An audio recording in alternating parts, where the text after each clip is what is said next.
പണ്ടൊക്കെ പുട്ട് എന്ന് പറയുമ്പോൾ കടൽക്കറി അല്ലെങ്കിൽ കിഴങ്ങ് കറി അതല്ലെങ്കിൽ പഴം ഇങ്ങനെ ഒരു കോമ്പിനേഷനായിരുന്നു.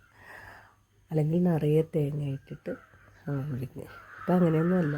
അല്ലെങ്കിൽ പുട്ടും ചെറുപയറും പപ്പടവും. ഒരു 6-7 വർഷമായിട്ടുള്ളൂ ഈ മുട്ടക്കറിയും പുട്ടും ഒരു കോമ്പിനേഷൻ കൊണ്ടുവന്നിട്ട്.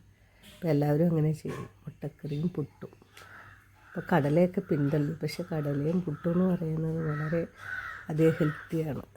മുട്ട അങ്ങനെ തന്നെയാണ്, കുഴപ്പമില്ല. എന്നാലും പൂർവ്വർ നന്നായിട്ട് ആലോചിച്ച് കണ്ടുപിടിച്ച കാര്യങ്ങളാണ് അതൊക്കെ. അപ്പം മുട്ടക്കറിയും പുട്ടും ഇപ്പോൾ എല്ലാവരും ഫേവറേറ്റായി മാറിയിരിക്കും. എന്നാൽ വളരെ എളുപ്പത്തിൽ നമുക്ക് റെഡിയാക്കാനും പറ്റും. ഞാനിപ്പം പെട്ടെന്ന് റെഡിയാകേണ്ട കാരണം എന്താണ്ട് ഇങ്ങനെ കുഴച്ചിട്ട് അപ്പം ചിമ്പിൽ വാരി വെച്ചാണ് എടുക്കുന്നത്. കാരണം ഓരോന്നോരോന്ന് കുറ്റി നിറച്ച് റെഡിയാക്കി എടുക്കാനുള്ള സമയമില്ല. പിന്നെ എപ്പോഴും ശ്രദ്ധിക്കേണ്ട കാര്യം എന്ന് പറയുന്നുണ്ടല്ലോ, ഈ മുട്ടക്കറിയെ നിനക്ക് മനസ്സിലാകാൻ വേണ്ടിയേ പറയുന്നത്. കേൾക്കുന്നുണ്ട്. പിന്നെ തലയാട്ടും. ഉറക്കം ഇതുവരെ വിട്ടിട്ടില്ല. പിന്നെ എങ്ങനെയാണ് നന്നായിട്ട് സബോള വഴന്ന് കഴിഞ്ഞാൽ മുട്ടക്കറി അടാറ് ടേസ്റ്റായിരിക്കും. നന്നായി വഴന്ന് കഴിഞ്ഞ ശേഷം മാത്രമേ മുട്ട നമുക്ക് അതിനകത്തേക്ക് ഇടാൻ പാടുള്ളൂ കേട്ടോ. അങ്ങനെ ഇട്ടിട്ട് മുട്ട ഒന്ന് ഇതുപോലെ ഒന്ന് ഇളക്കിയൊക്കെ കൊടുത്ത് ചെറുതായിട്ടൊന്ന് ചൂട് പിടിപ്പിക്കണം.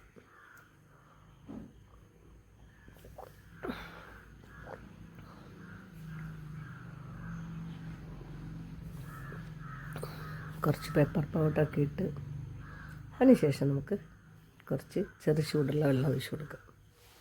തണുത്ത വെള്ളം കോരി ഒഴിക്കില്ല, അപ്പോൾ കറിക്കൊരു ടേസ്റ്റ് ഉണ്ടാകത്തില്ല.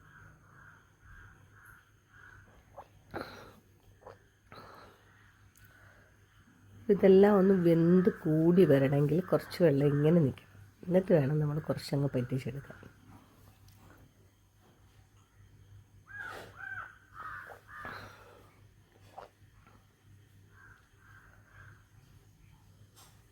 തിക്കായില്ലേ, ഒരു ചെറിയ ഒരു തിക്നെസ് വരും. അത് ആ സവോള വഴറ്റിയതിൻ്റെ പ്രത്യേകതയാണ് കേട്ടോ.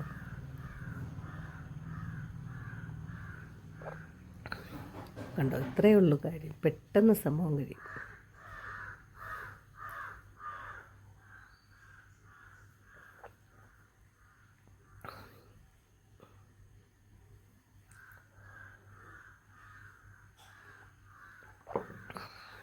അപ്പോൾ ഇനിയിപ്പം എനിക്ക് കുളിക്കാൻ പോകാൻ സമയം. ഞാൻ കുളിക്കാൻ പോകുമ്പോൾ